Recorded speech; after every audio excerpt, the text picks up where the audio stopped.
The Hero Two Doors Down by Sharon Robinson, Chapter 9.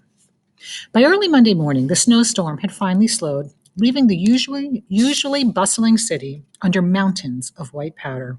Only a few cars, taxis, and buses braved the elements to crawl up the newly plowed streets, narrowed by rows of trapped cars. Despite the snowstorm, school was not closed.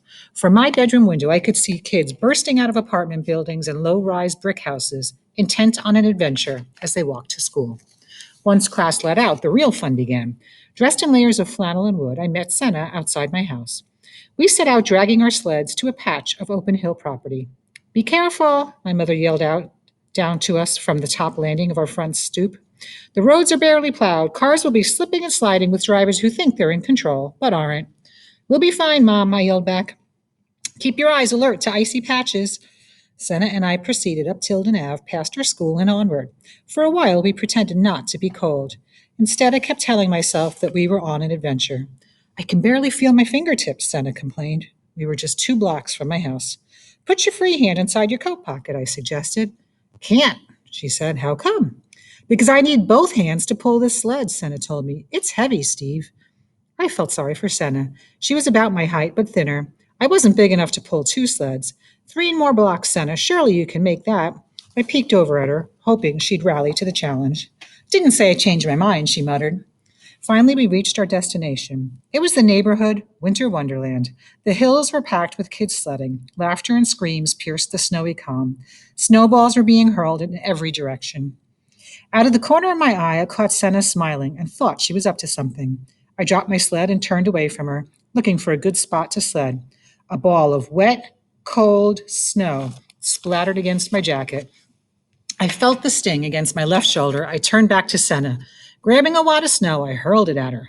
Senna stood straight in defiance, daring me to hit her again. Game on, we screamed at the same time, and we battled and laughed so hard we were weak from struggle. After a good 20 rounds, I quit. With soggy woolen mittens and frozen fingers, I surrendered. Senna and I climbed up the less crowded side of the hill, hopped on our sleds, and sped down screaming as if wolves were chasing us. This uphill-downhill play continued until we could no longer feel our fingers or toes. I made it back home in time to see Jackie shoveling his front steps. I stopped to chat. Hey, Steve, where you been? Sledding, I told him. At the 47th Street Park? No, my friend Senna and I went to an area with lots of hills. This place was packed with kids, I explained. We had so much fun.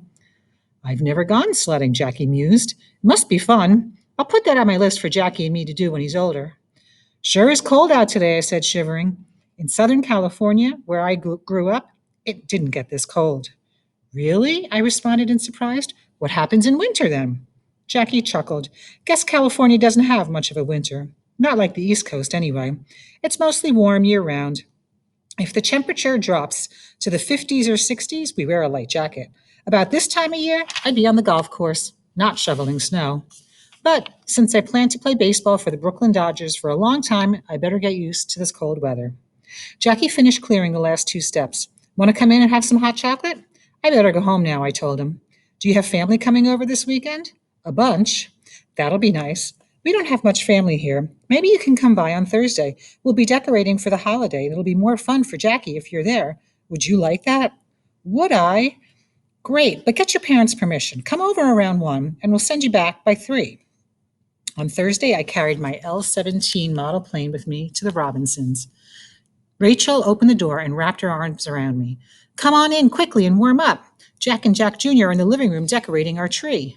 I made this airplane, I said, holding it up so Rachel could get a good view. Wow, she said, that's incredible. Is it a replica of a plane used during World War II?